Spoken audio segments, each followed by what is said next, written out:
Bonjour. Aujourd'hui, on se plonge dans une expérience assez unique, tirée des notes personnelles d'une apprenante. Elle a relevé un défi, parler uniquement français pendant 24 heures. Une immersion totale, quoi. Bonjour, oui, c'est une approche radicale mais très très riche en enseignements. Exactement. Alors, notre but ici, c'est d'analyser ça, extraire les leçons clés sur l'immersion, voir ce que les difficultés nous disent vraiment, et trouver des stratégies utiles pour tous ceux qui apprennent une langue. On va décortiquer tout ça. Tout à fait. C'est fascinant parce que l'immersion, même courte comme ça nous sort de notre zone de confort et ça force à utiliser la langue activement, pas juste à la recevoir passivement. C'est ça. Et c'est là que la progression s'accélère, même avec des erreurs d'ailleurs. Surtout avec les erreurs en fait. Oui, les erreurs sont au premier plan dans ces notes. Elle mentionne les bénéfices, bien sûr, Bien sûr. la fluidité qui s'améliore un peu, la confiance qui monte, ce moment où on commence à penser en français, sans traduire. Le fameux déclic. Voilà. Mais elle parle aussi beaucoup des difficultés. Les fautes, les quiproquos, et bon, les moments un peu gênants qui sont inévitables. Bien sûr. Il y a des anecdotes assez parlantes. Par exemple, au café. Elle commande en disant « Je veux un café très fort ». Ah oui, direct. Très direct. Un peu, pas très poli, et pas le mot juste non plus. Plutôt que je voudrais un café corsé ». La nuance est importante. Oui, et d'ailleurs le serveur a souri apparemment.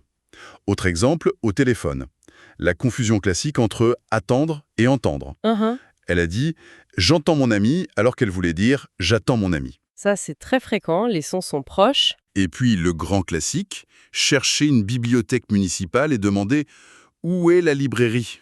Le faux ami typique. Librairie, bibliothèque. Bookstore, library. C'est un piège courant. Ces exemples sont excellents. Ils illustrent vraiment des points cruciaux. Pour le café, ce n'est pas juste vouloir contre voudrait. C'est aussi le vocabulaire. Corsé au lieu de très fort. Ça montre l'importance des codes culturels et linguistiques. La politesse, le mot juste. Exactement. Pour attendre et entendre, ça souligne à quel point l'oreille doit être entraînée à distinguer des sons très similaires. C'est un défi énorme en compréhension orale. Et pour librairie et bibliothèque. Là, c'est le danger de traduire mot à mot. Il faut apprendre le vocabulaire dans son contexte réel. Ces moments, même s'ils sont un peu embarrassants sur le coup, ce sont des opportunités d'apprentissage ciblées en fait. Et est-ce que les notes donnent une idée de ses réactions ou plutôt découragées ou... C'est une bonne question. Qu'est-ce qu'elle en dit? Apparemment, un mélange. L'embarras d'abord, oui, mais vite suivi par une prise de conscience. Ah, c'est ça l'erreur. Du coup, ça rentre mieux. Et pour gérer ça, elle note quelques stratégies, préparer des phrases clés par exemple. Les fameuses phrases de survie.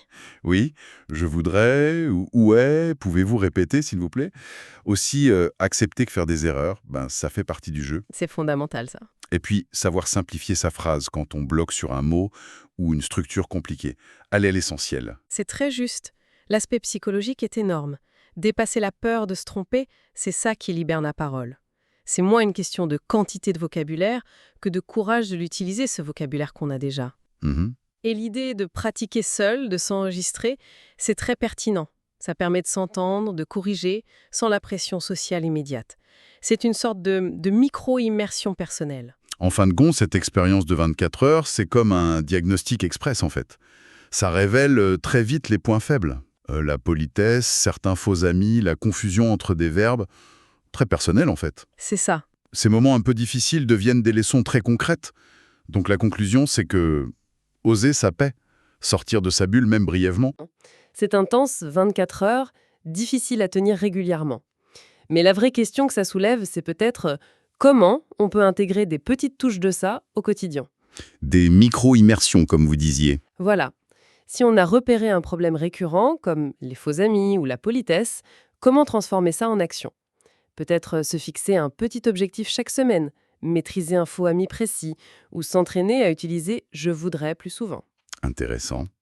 Alors, la question pour nos auditeurs, inspirés par ce récit, quelle serait la toute première petite étape, le micro-défi, qu'on pourrait se lancer dès demain pour améliorer son français?